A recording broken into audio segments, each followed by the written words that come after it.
and welcome to My Father Before Me, a regular segment where we bring together nerds from different generations to appreciate and discuss the films that define the culture and made us who we are today. I'm your host, Brennan Sem. Joining me, as usual, is the perennial nerd and My Father, Tory. How are you doing today, Dad? I'm still perennial. Still doing good. Still holding up. Yes, the word definitely applies here. Still everlasting. That's right. What are we going to be taking a look at today? Well, today we are going to look at the start of a series, an adventure, we will call it. Oh, yes. We are going to be talking about the, what was it, 1980, I should have been more prepared. 85. 1985 classic Remo Williams, The Adventure Begins. So you might expect that there's a lot more to catch after this. Oh, yeah, of course. I'm really waiting in high anticipation for the sequels to this. Yes. So this was an interesting movie.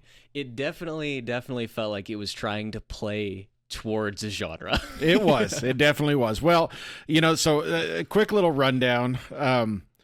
Remo Williams is a fake name, as we find out. Yes, he is put a lot so of thought basically, into it. yeah. The story is that there is a secret organization called The Cure. Ooh. Not the band The Cure. Oh. The Cure. Did they say that in the movie? They called him he said Cure at some point, and I had never noticed that actually until this watching. So It was a really yes. important plot point. They're named Cure, and they are a secret black ops that nobody knows about them, and they have pills to kill themselves off, that sort of thing. Yeah, it's very clandestine. And they recruit Remo, who is a cop, and their way of recruiting him is to fake his deaths. They're that secret that he doesn't exist anymore. So yeah, and it's quite a story. You could tell, like you say, they wanted something. They titled it The Adventure Begins for a reason. Oh, yeah. Because they wanted to keep going, and they wanted the James Bond. I mean, what they were going for was blue-collar James Bond. That makes sense. Sort of thing. And I guess they kind of did it. I don't know. We'll have to figure that one out. But they did it. I think we could argue over whether or not they did it well, but they certainly did it. They did that for sure. Yes. Yeah. No, it was really weird. I mean, it was more or less enjoyable, right? I sort of was a little bit confused right from the outset because I'm not 100% sure if the theme that we hear at the beginning and that we hear reiterated at a couple points in the film, I don't know if it really fits, tonally. You're talking the music, the score. Yeah. I mean, to me, it reminds me of the A-Team. Something like that. Yeah. A cross between the A-Team and some Westerns. I remember some Westerns in the late 80s, early 90s where they kind of had that generic, the trumpet fanfare or whatever that was. Yeah. Yeah, You're more classic of a band march. expert. It sounds like something that you would have played in band, but I don't know. Definitely, yeah. It's definitely a marching band thing. Yeah, definitely Sousa-esque. I was just looking it up just out of curiosity. The A-Team came out 2 years before this in 83. Ah, yes. Which, I don't know why. I mean, I've never seen it, but for some reason I was thinking it was more of like a mid-70s thing. But I guess, they're Vietnam vets, so never mind. Yeah, they're running with it. The A-Team, I watched that one a ton as a kid. And if our My Father Before Me episodes ever turn into television series, we're going to be watching some of them. But, I'm sure we'll hit them at some point. No, so this one is Remo Williams, The Adventure Begins. It's actually based on a series of pulp novels or serials called The Destroyer. Yeah, I saw Remo that the in Destroyer, the credits. Yeah. Which they couldn't use the title Destroyer in the movie because it was tied to some Marvel character. So they couldn't get the rights to use the word Destroyer as the title of the movie. I don't know if it was somebody different. I didn't recognize the name. Really? But yeah, it is it was a Marvel-owned or trademark name. For some reason, they couldn't use it in the title, which I don't know. I think a Destroyer. I think of just a word, but I'm no copyright expert. But anyways, the series of novels, there are 150 of them. What? Yes. 150 novels in the Destroyer series, written all the way up until the 2010s. It's been going on. It started in the 60s, I think. Yeah. It was, the books came out, towards that time. In the late 60s, originally not The Cure, it's Cure. It's not The Cure. Cure is an organization set up by JFK, in the books and stuff, and it follows a very similar plot where it's the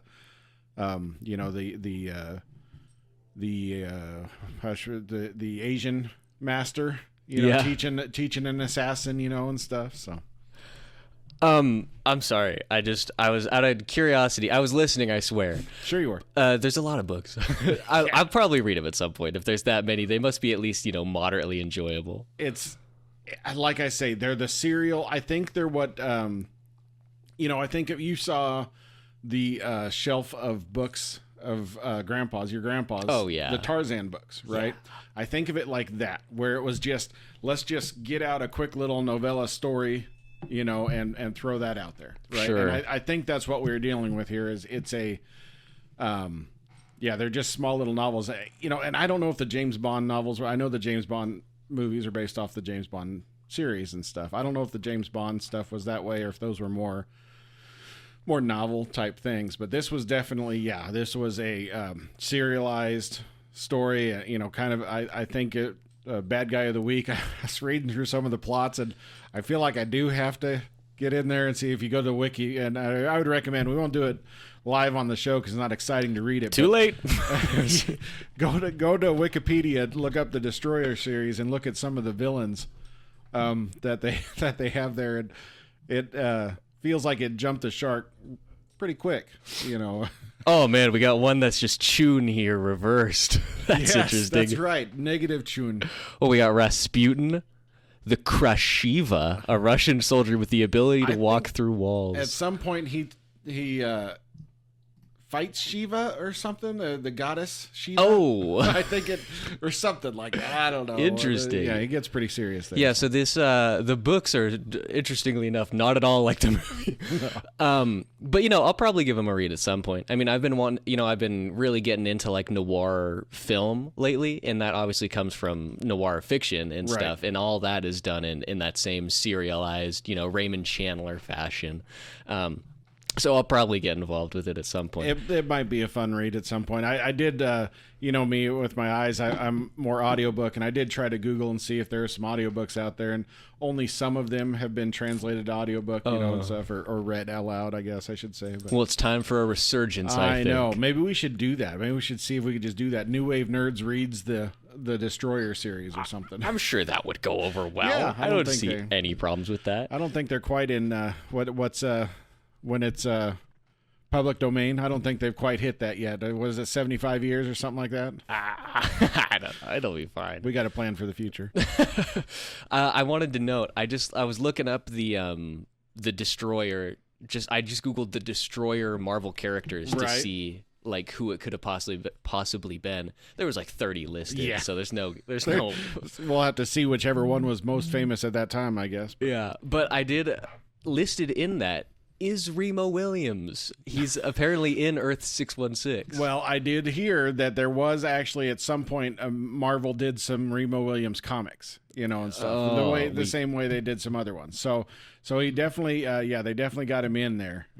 We got to read those. We got to do a full review of those. Well, and before we go too much further, there was also a TV series planned that came out a couple years later. I think it was 86 or whatever.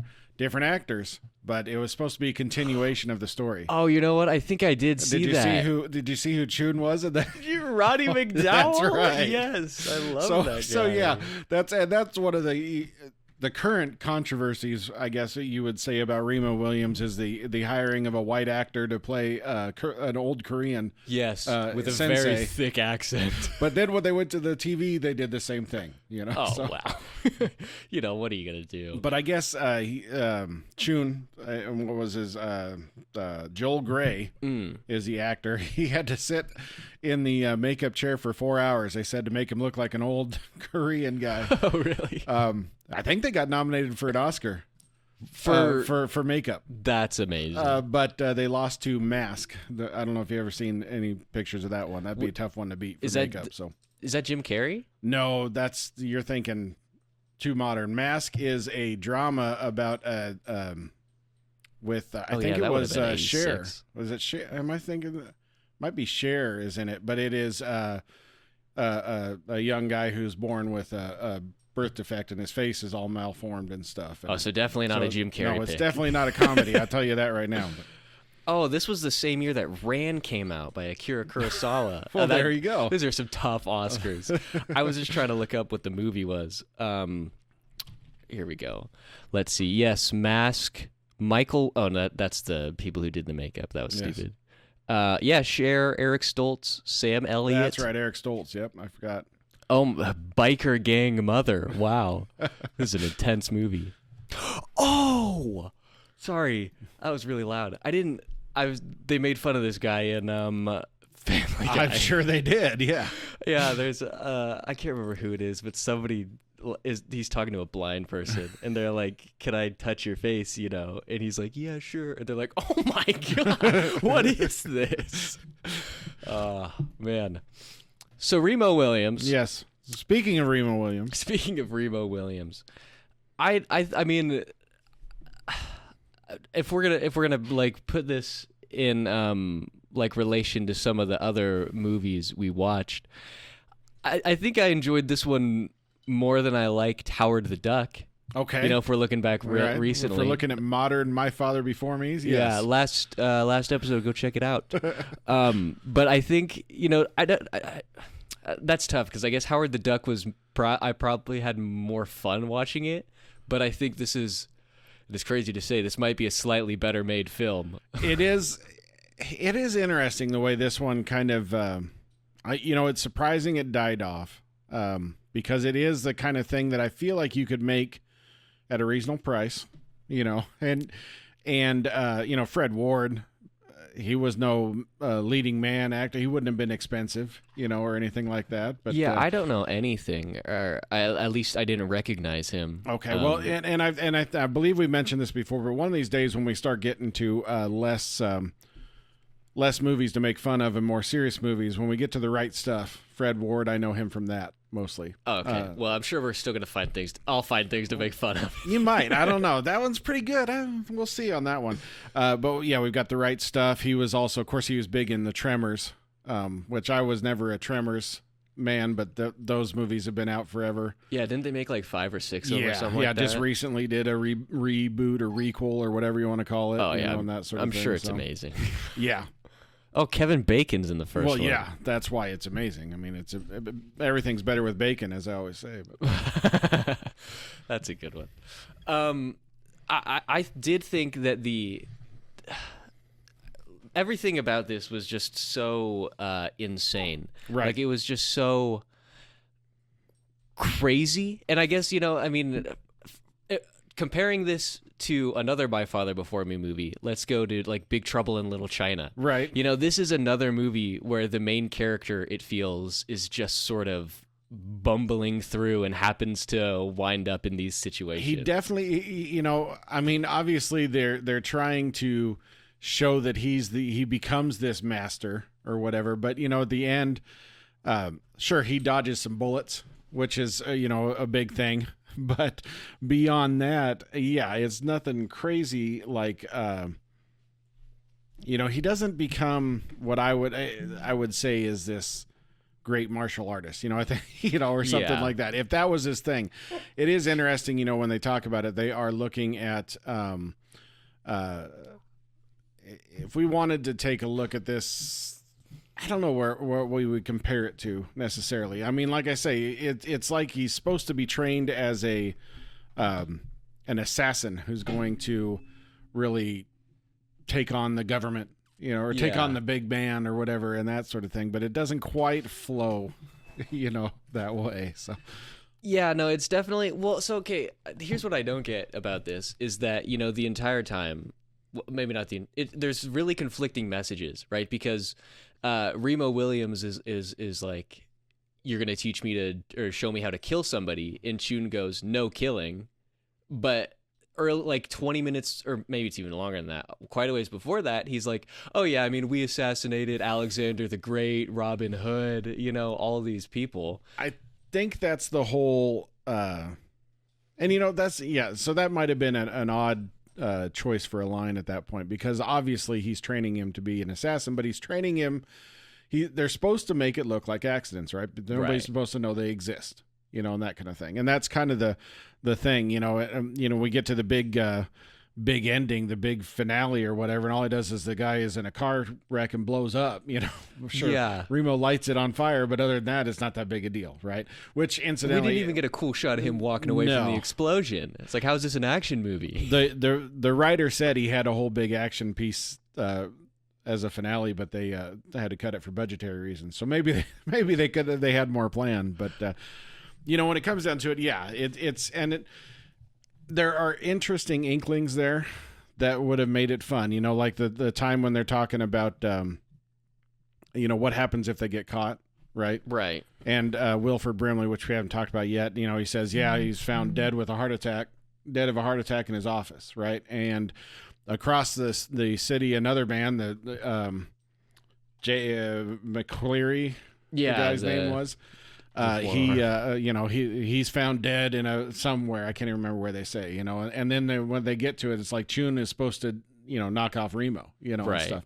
So it's kind of fun, that whole side of it, the whole idea of it just being a secret organization where nothing can be tied back to him. I think it's fun, but the movie didn't play it out very well. No. I feel like a remake would really play it out well. Oh yeah. Well, I don't think it makes sense. And I mean, maybe he's doing it. Maybe he's saying it untruthfully, right? But when Remo first meets Wilford Brimley, and he's like, how many of you are there? And he goes, just us. Right. Just us three.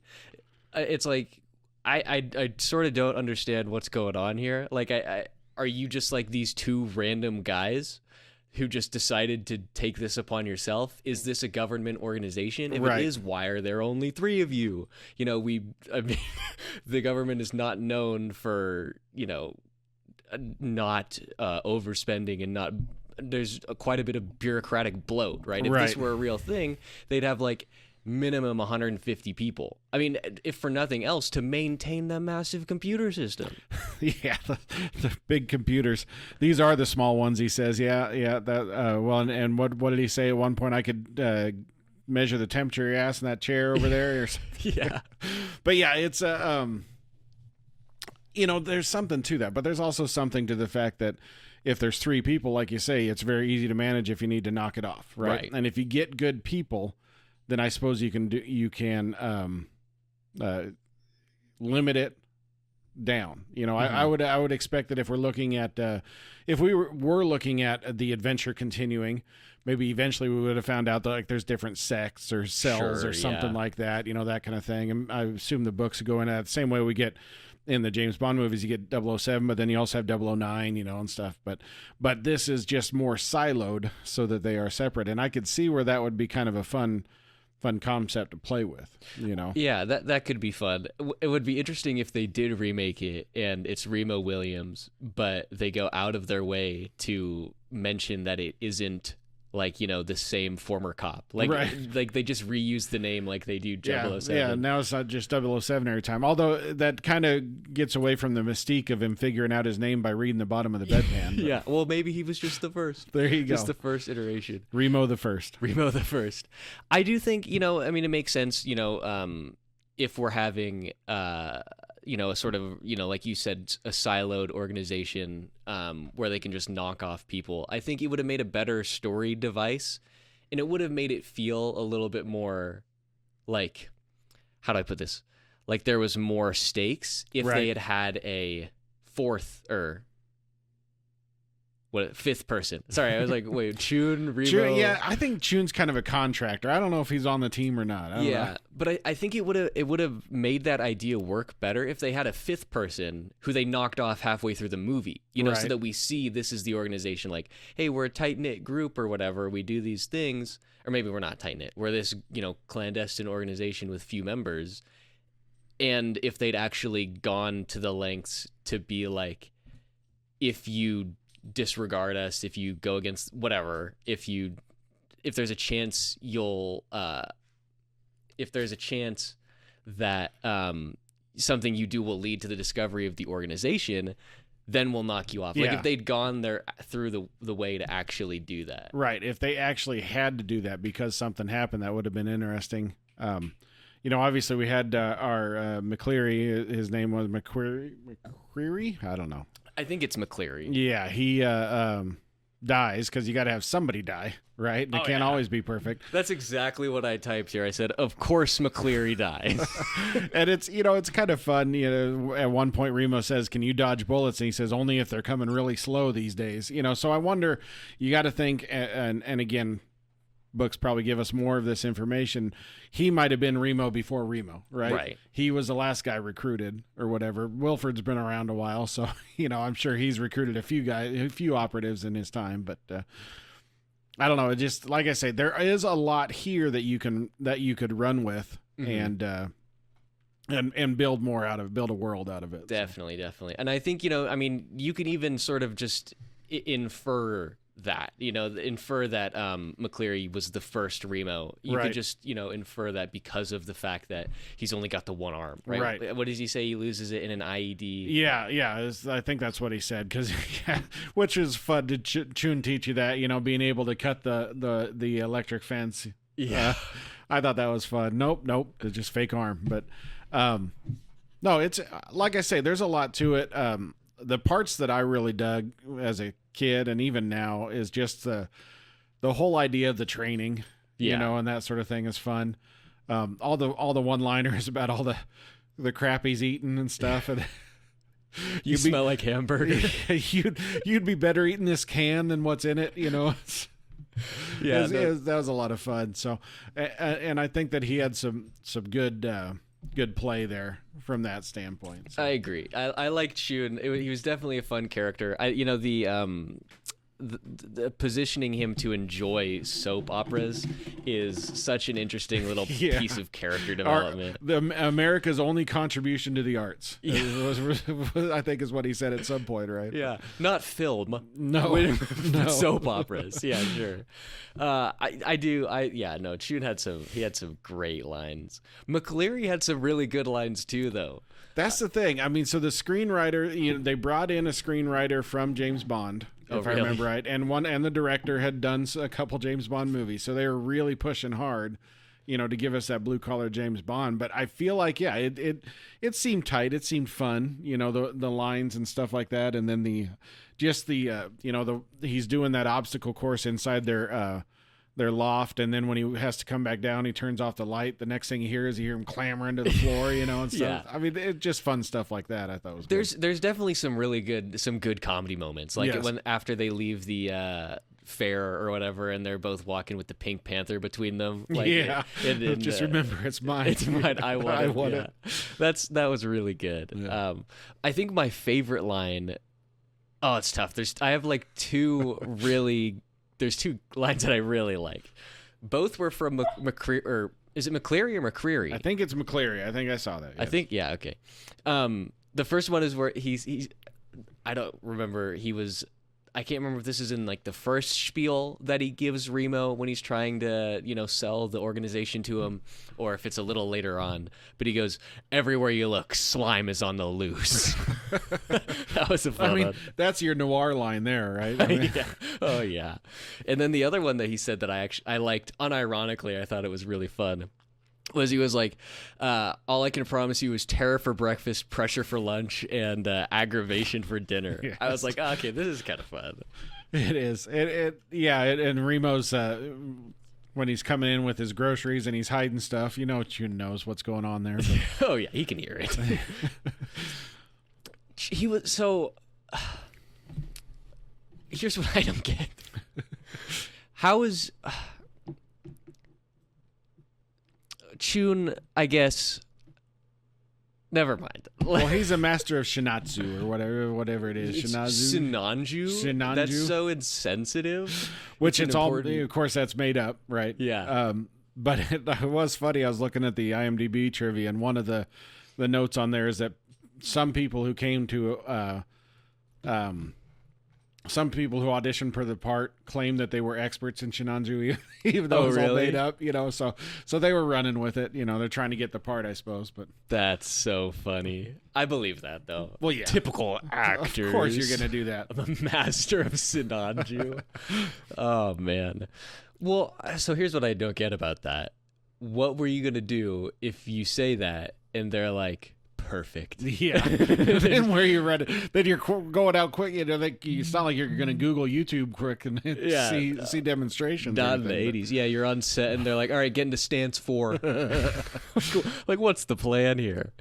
Yeah, no. Sinanju was a really interesting thing, but I don't know if it works like for this movie. Like, I think it works for the series, the pulp novels or whatever, because like we mentioned, those get kind of weird. We got a guy walking through walls and stuff.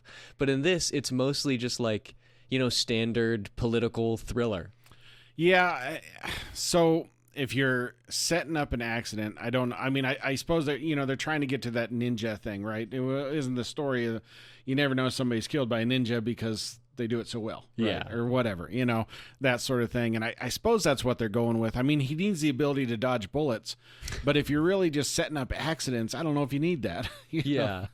So yeah, it is interesting, just to throw that out there. And I think again, that part of that is just to get that Asian master stereotype, running with it and building up that mystique, I suppose. I don't know.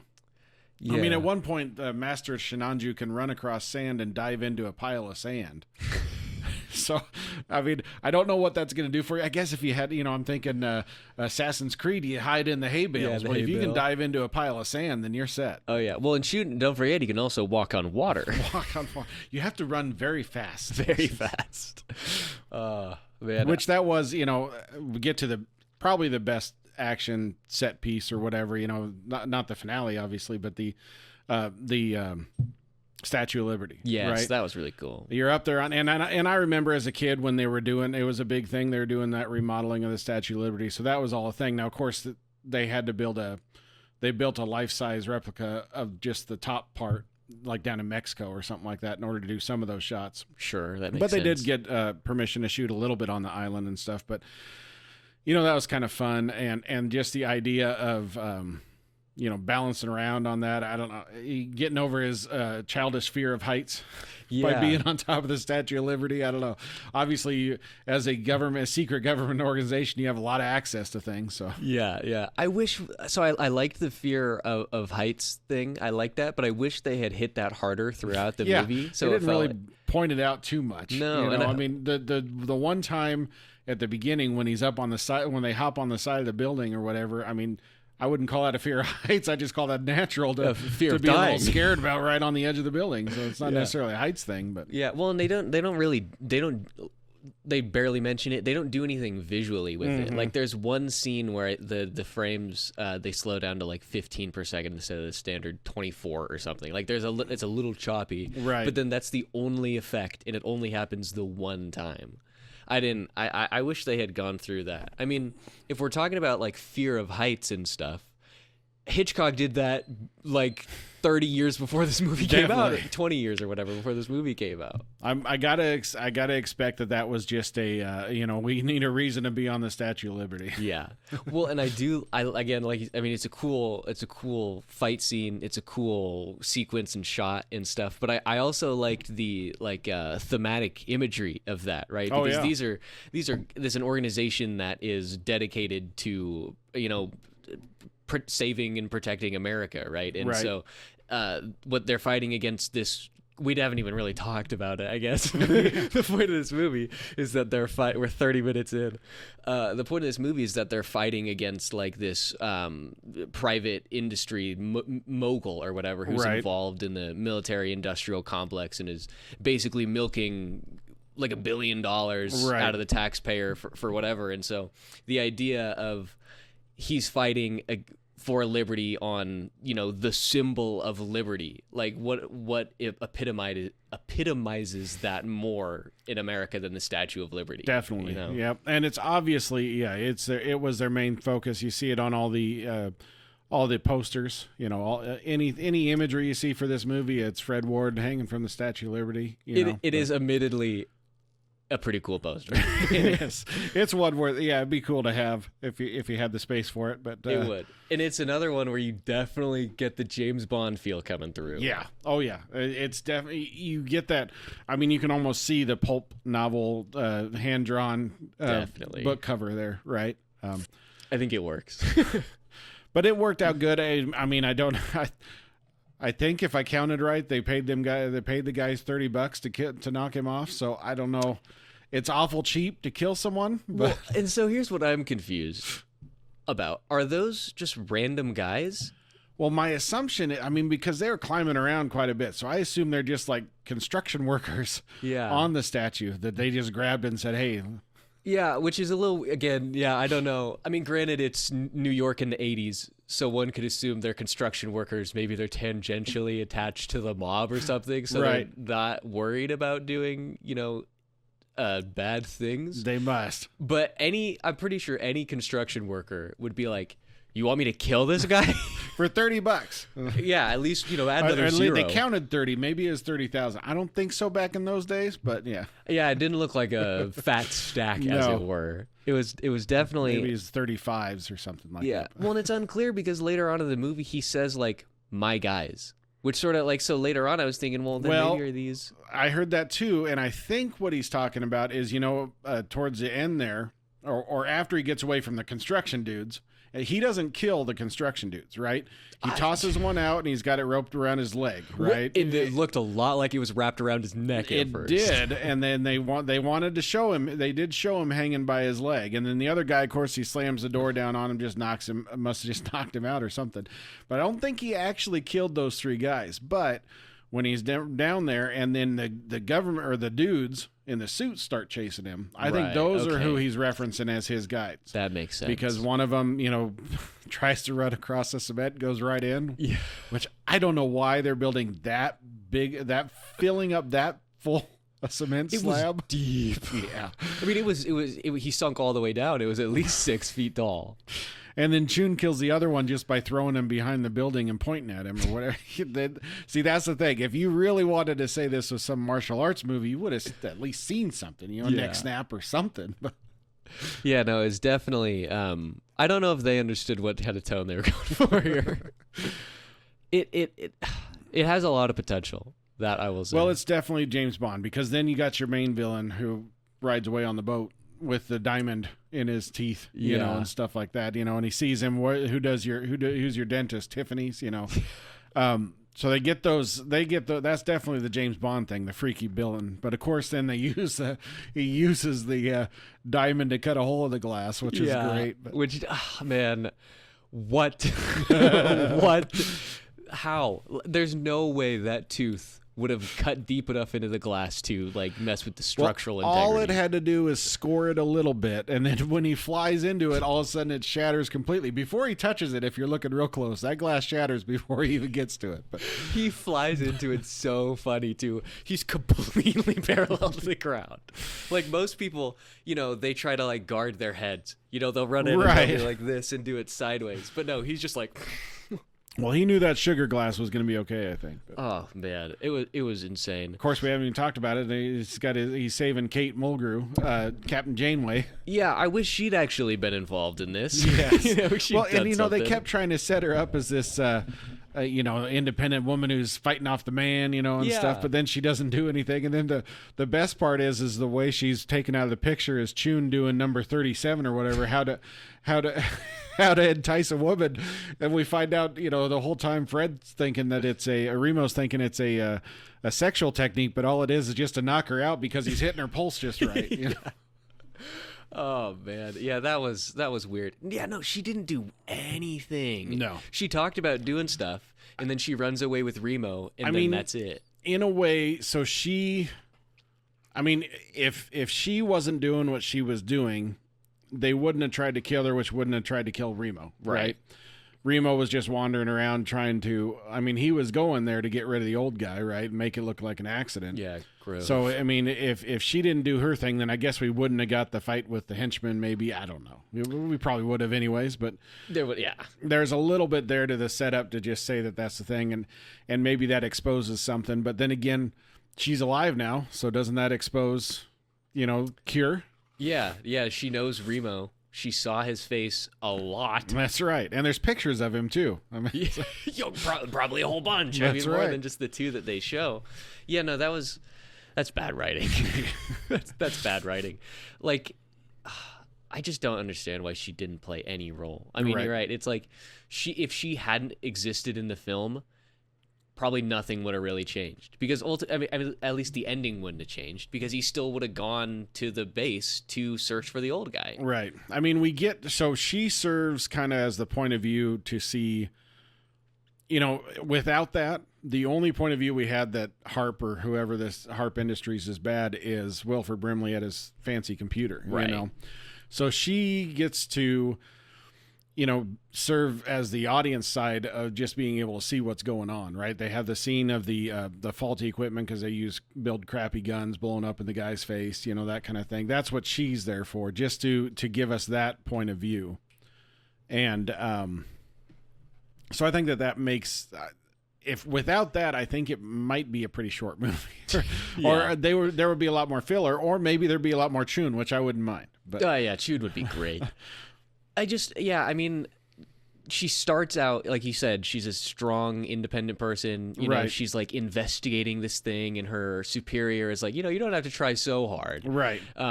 There's a fun exchange there, and she's like, I don't care that you're a woman. And she goes, I'm glad to hear that. I don't care that you're a man. Right. I mean, it was a nice clapback in a way that didn't make it so that she was like, a boss lady, right. She was just like a regular person who's going about her thing. She wasn't overly obnoxious with it. Right. But she starts out, investigating, and she doesn't find out anything.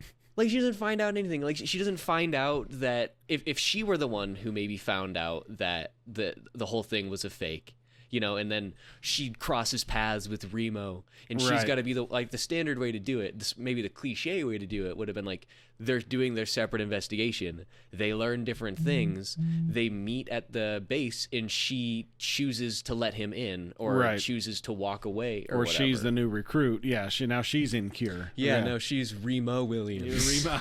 Reba. Oh, Reba. No, wait. Yeah, no, she was a fun character. She had some fun dialogue. I thought, I don't really necessarily know the actress that well. I know that she was in that Star Trek show which you mentioned. Star Trek Voyager? Yeah. Yes. Is that the... I can never remember what... That's the one where she's the captain, they get sent across to, I don't know, the word Delta Quadrant or whatever. They get sent out somewhere through a wormhole, get lost in space, and they spend the entire series trying to find their way back. So. And isn't that one, like, chronologically, is that one really early in the timeline? I feel like... No, it is... I'm confusing. It actually Enterprise. kicks off after...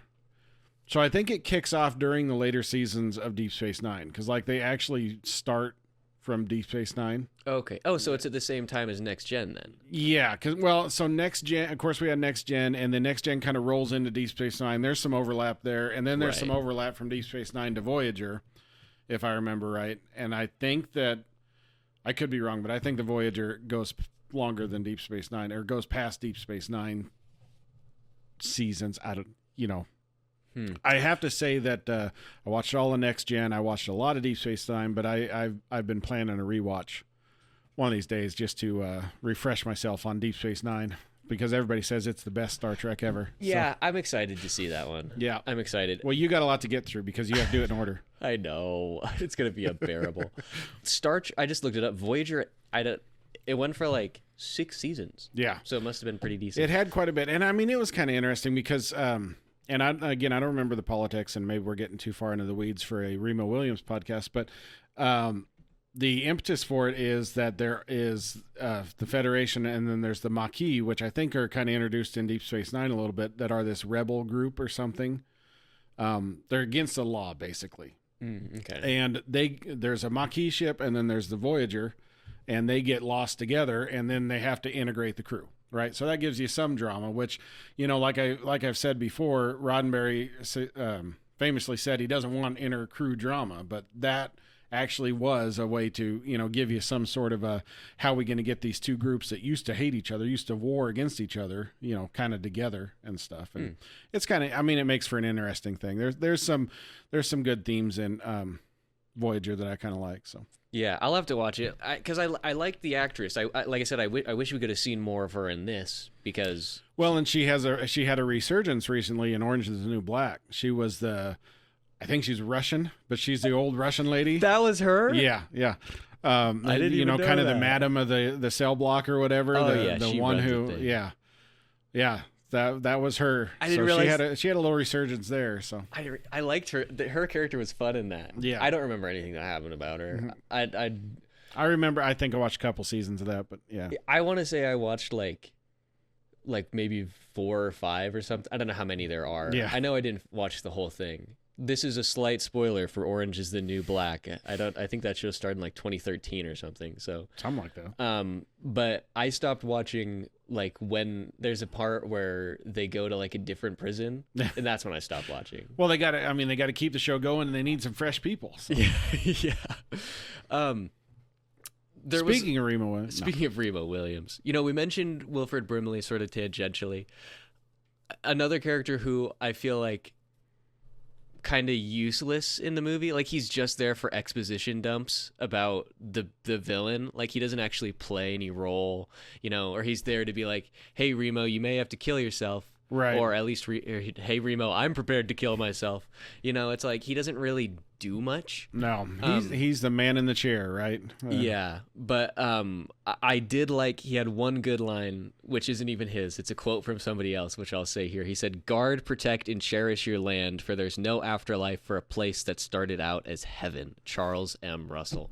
I thought that was a really fun quote. I did look that guy up. He's a real person, which I wasn't expecting. I thought it was just some random guy. But he's a real person. He was an artist in the Wild West, and he did some of them are really interesting. Like I'll show you afterwards, and I'll put them in the video because some of them look really cool. But he painted these, landscapes and showing life of like the native tribes as they lived. Like he tried not to like what's the word I'm looking for here? Commercialize, glorify. Well, I don't know the word. Sanitize. I don't know. He wasn't trying to like stereotype him, I guess. Okay, that's not the word I'm looking for, but it works here. Anyways, the reason I'm bringing it up now is because a lot of his landscapes were actually huge influences for like Western films and stuff. Okay, which I thought was really cool. We got another film reference. Well, good. We're all set then. Yeah, we had some good connections. Now, I like Wilford Brimley. Of course, it was a couple of years after this. He was in Cocoon, where he's supposed to be an old retired guy, so he's already getting there. I think he might have been Quaker Oats guy. I don't think he was a diabetes guy yet. I can't remember when he started doing all that, but he had some fun lines, and he's got that delivery that just feels like you'd think of an old senator or something like that. You know what I mean? Just that old Southern kind of gentlemanly presence. Like, you want to listen to him when he talks. Right. He's got to be an expert on something. Yeah. Notably, his probably best role ever was in My Father Before Me classic. Yes. Is it Battle for Endor, the one that he was in? The second one? Yes. He was in the second one. I want to say his name was Noah. Yeah, because it was the little speedy Ewok guy too that he was his friend. I think if I remember right. Yeah, his Oscar-worthy. The one where they killed off all the cast of the first one in the first 5 minutes. Spoiler alert! I actually re-listened to that because I know that we've mentioned Remo Williams in a past My Father Before Me, but I couldn't remember which one it was, so I went back and tried to listen to it. It wasn't Willow, and it wasn't the Ewok ones, or well, when would we have mentioned it then? Because I know we talked about it. Yeah, I feel like it. For some reason, I feel like it might have been like He-Man or Beastmaster or something like that. There's something around there. It was definitely one of the like really early ones.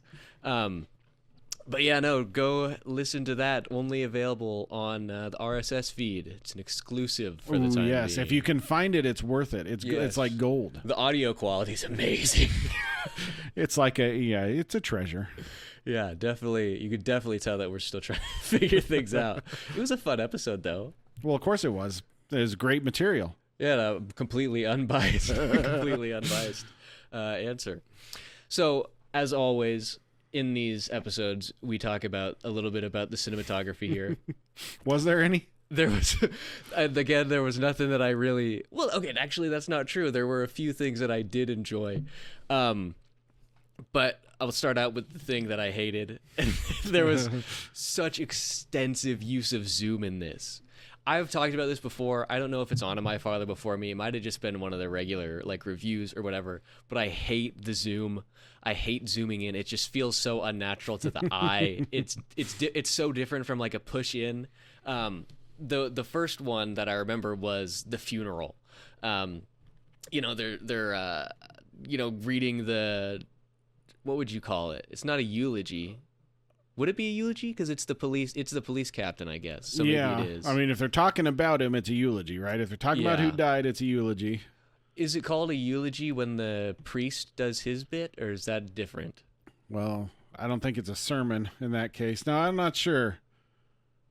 Service? I'm just going to call it during the service. Yeah, sure. Anyways, they're in the service, and they're doing a slow pan, and then we get some random old cop who's got like a tremble in his lip. Yes, fighting back the tears. Poor, what was his? Sam? No, I can't remember what his name was. I don't remember. Side note. That's not Fred Ward, is it? That's a different actor? It is. And I always wondered that too, but they did. They put a little makeup on him just to give him a bigger nose. Interesting. But okay. Yeah, he did. I don't know. Yeah, I don't know if it changed that much, but yeah. No, yeah. When he shaved off, I was like, I can't tell.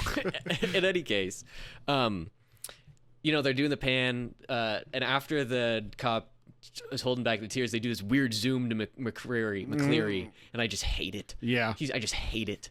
It looks so bad. And they do zooms in a couple other places. Like there's one, I don't remember where this happens in the movie, but there's some, I don't know, this might even be like the main henchman or whatever, but he's got like a little button camera. Yes. And they zoom in really close on that. I hate that. Well, that was a fancy camera. We can't help that. Yeah, it was very inconspicuous. It looked exactly like a button and nothing else.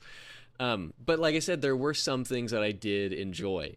They repeatedly used like a shot where like Remo, the second time I remember them using it is Remo, and then the first time is Remo and McCleary, and they run straight at the camera, and as they get close, the camera slightly pulls back to show that it's like behind something. Okay. Like the fence, the electric fence, or in the case of Remo, when it was just him, I guess I can't remember what it was. Maybe it was like a branch or something. But I don't know. I liked it. I didn't like it the first time, but when they came back and used it the second time, I was like, okay, we're using it. Now we got a theme. We got a theme. I like it. It works.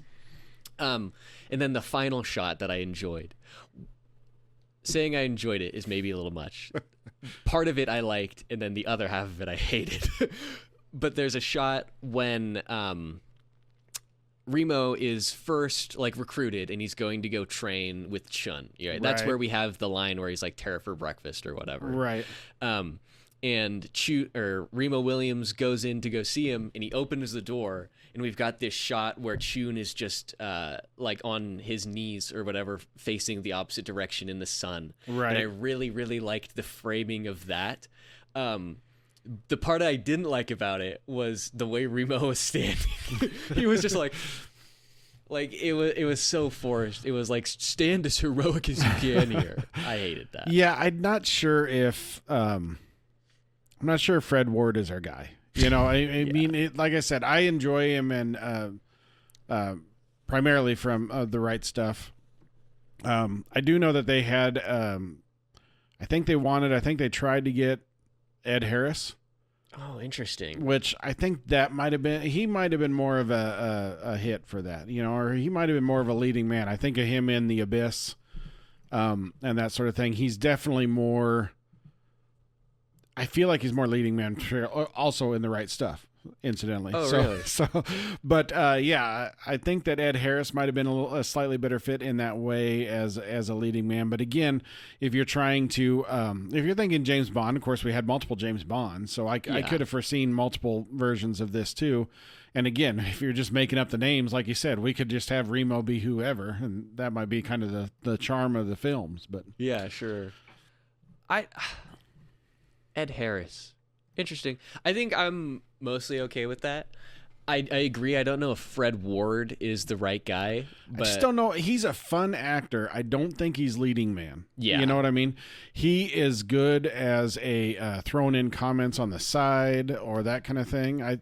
He'd be a good sidekick. Right. Yeah. I think that he just isn't quite pulling it for me when it comes to a lead actor there, but I'm kind of curious. I don't know if there's been any talks. It would be cool if we could talk remake. You know, a lot of times on these films we start talking about, we had The Running Man, we got the plans for that remake and stuff, but this one I'd be kind of curious with modern sensibilities. You know, when they modernized up the James Bond a little bit with our boy Daniel Craig. Oh, those are so good. You know, if they could do something like that with this, I think they could run with it a little bit. Because the idea is there, blue collar, secret thing, kind of a rough and tumble kind of guy. I don't know. I think that there's something there to that. But I agree. I think it would be fun to sort of see something. Like I said, I guess like kind of like I always say with these My Father Before Me's is like these movies, sometimes they're good. Most of the time they're not that great.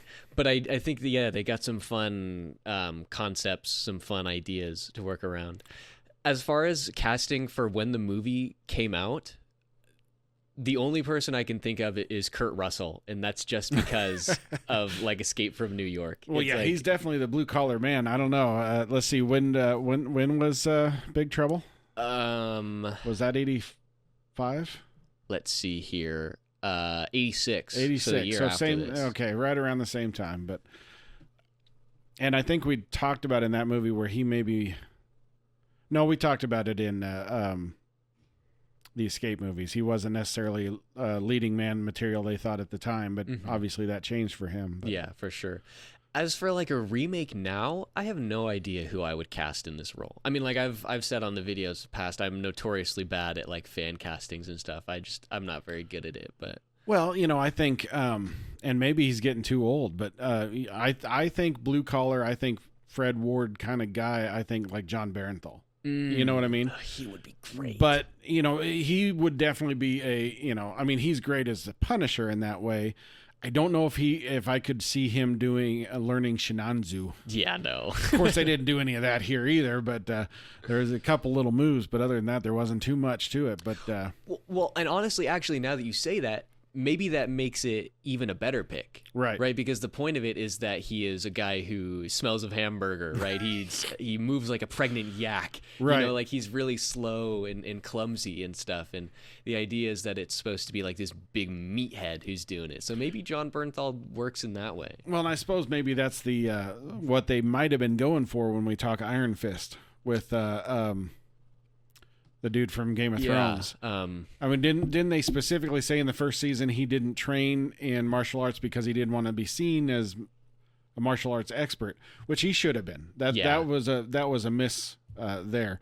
But I mean, the point of the show is that he is a martial arts expert, right? So that was definitely wrong. A wrong decision in that case. But I can see what you're saying. If we could find somebody who, when the movie begins, doesn't feel like that, but then they can kind of pull that out a little bit, then that might work. So. You know who'd be hilarious? Dave Bautista. There you go. I would love to see him doing some Sinanju. He would not, he wouldn't fit the mold. I don't know. He's not a very, so if Dave Bautista is walking through an office trying to look into Harp Industries, I think he'd stand out a little bit. He's a little huge. What about his cousin in Dune, Austin Butler? Oh, that'd be interesting.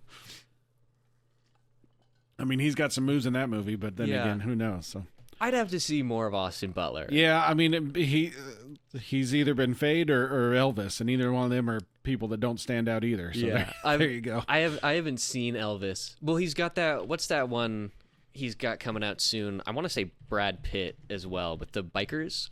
Oh, that came out. Oh, did it? Yeah, I wanted to see it and I missed it. That's too bad. What is it? The bike riders. That is right. Yeah, I mean, I did see the trailer for that and that looked pretty decent. So. Oh, it came out last year. Man, I have no concept of time. Was it last year already? It says cows. 23 on boy. IMDb at least. So yeah, I mean, I guess, again, with no concept of time, I probably shouldn't talk about it, but I don't necessarily remember that trailer, but the bike riders, you assume that this is a kind of rough and tumble. The trailer reminded me of Sons of Anarchy, so yeah, I get what you're saying there. Now, obviously it was better, more drama. But, you bring up Sons of Anarchy, that's another good one. Charlie Hunnam. He'd probably be pretty fun. Yeah, that's the thing is these guys that are thrown out there, 10 years ago probably would have been the hit. I don't know, but part of this is, part of Remo is that maybe he's an old grouchy cop who's not necessarily a good cop anymore either. And, and that's maybe an easy way to knock him off and make him be outside of existence or whatever you want to say it. Yeah, sure. Off the grid. Yeah, there you go. That sounded so much better. So on Remo Williams, I do have to, if I forget one thing. You go ahead. We talk our action set pieces. The Statue of Liberty was amazing, but those dogs when he goes into Harp Industries, that's borderline getting a little out there. That's borderline Howard the Duck there. But when the dogs are trained enough to pull down the ladder and then he's walking the tightrope, yeah, I do. When he was walking the tightrope, that was so funny because what does he say?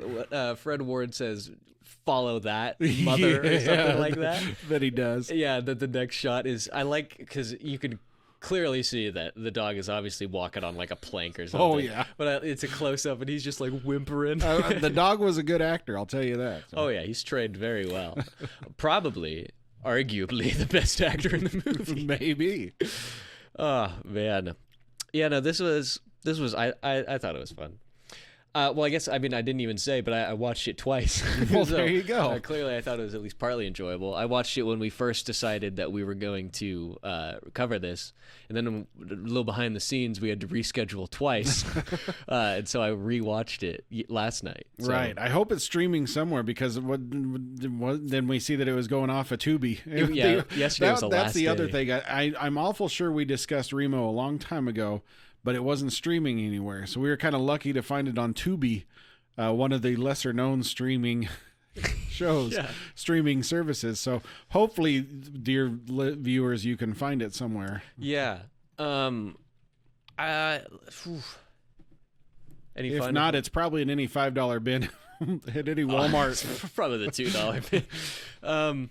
But any final thoughts? Anything to wrap us up before we close her out? This is getting to sound like a broken record, but if you're going to ask me final thoughts, I'm going to say it's worth a watch. It always is fun to go back and watch these. And again, this is one that I watched a ton as a kid. It might have even been a TBS thing. But I definitely remember. It's not a messy one. I don't even know if it's PG. I can't even remember, whether it's PG, PG-13. It was pretty straightforward. It was a fun one to watch.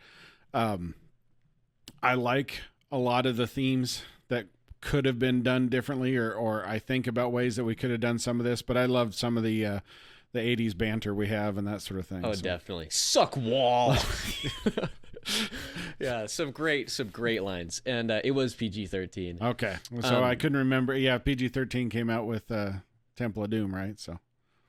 Oh yeah, I always forget that. Every time you say that, I forget it. We bring it up like every or was it 5 Gremlins? episodes. It was either Gremlins or Temple of Doom. I can't remember which one officially kicked it off, but I definitely need to rewatch the indie movies. Yeah, you do. Don't know the last time I've seen them. That's just an annual thing. So I've done my annual Lord of the Rings. I suppose I should do my annual Indiana Jones. I got to do the Lord of the Rings too, because the problem is that I want to. So obviously, I want to watch Rings of Power. Yes, but I want to rewatch Lord of the Rings because I just haven't seen it in a while.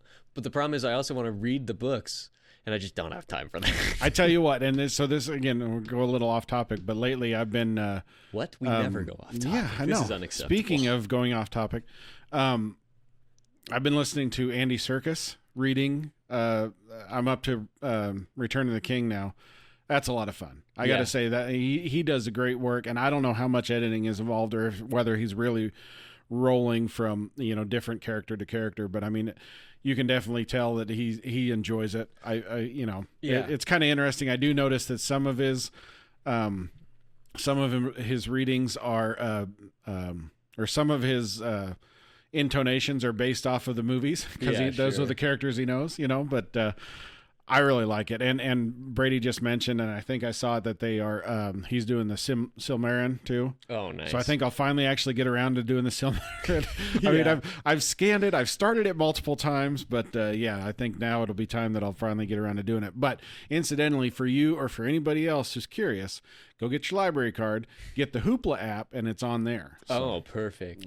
I definitely need to read that one too. I have no idea anything. And I also want to read some of those, like, I almost said short stories, but they're still like 300 pages books, but like the Baron and Luthien one. Yeah, yep. I've got all those on the list. Of course, we've got all the unfinished tales, Tolkien's unfinished tales, and then everything that his son took over afterwards, the whole history of Middle-earth, and all those volumes. Yeah. I don't know. Yeah, there's a lot of reading to do. I'm going to need Andy Serkis to read all of them. So yeah, I did see, I saw an interview. I want to say it was with Colbert, but I don't remember. Colbert? I don't know. Could have been probably. Fallon. I mean, Colbert's a huge Lord of the Rings dude. Yeah, so I like seeing those videos. But he was talking to Andy Serkis, and he was asking him about stuff like that. And so I'm sure there's some editing. Not every chapter's probably done in one take. But he was talking about how the way that he, the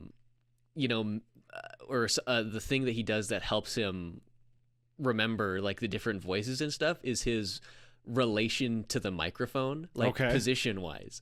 So he was talking about like Smeagol's on this side and Gollum's on this side, right? And when he has to be Gimli, he gets down really low and like talks up to the mic and stuff. That's cool. Yeah, I thought that was really well. fun. I do know that. I mean, the whole reason it kicked off that he's doing these is I think he had a charity stream at one point where he just read The Hobbit on stream, live on stream. So I gotta think, and I didn't watch it because I'm cheap. And I did want to support the charity, I guess. I don't even know what it was.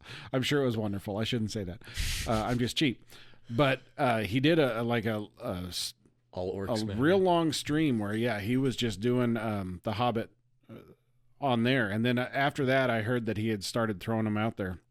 Now, I don't know if he did. I don't know if you can get The Hobbit on audio. I know, like I said, I've done Fellowship of the Rings, 2 Towers, and I'm got 15 hours left to Return of the King now, so but they're fun. I mean, it's worth it. I love going back and listening to them because I'm obviously we talk about doing rewatches of the movies and that sort of thing over and over again, but it's kind of fun sometimes just to go back and see, oh yeah, this was different in the books, or oh, this is how it was handled, and stuff, and then to think of it from an adaptation standpoint is why Peter Jackson made the decisions he did and stuff. I don't know, it's a lot of fun, so I really enjoy that. So. Yeah, no, I agree. I mean, I always say it's one of the few perfect trilogies. Yep. Like, there are so few errors, both books and film wise. I think they're both amazing in their own right. Speaking of Remo Williams, I looked it up. It is evidently currently available on MGM Plus. So that's a new one. I can't. I'm cheap. I just said that. I can't have all of these. Yeah, there's way too many. Yeah. And I'm sure MGM's probably like $15.99 or something stupid like that. But in any case, if you're curious, sign up for another subscription. Go give it a watch. Do the trial. It's enjoyable. Just for Remo Williams. Sign up for the trial. Just for Remo face Williams. your fears. Just don't forget to cancel it. Don't forget to cancel it after the month or whatever. But in any case, that's what we're going to call it. We'll be back here in a couple weeks for another review of a classic movie, and we will see you guys then.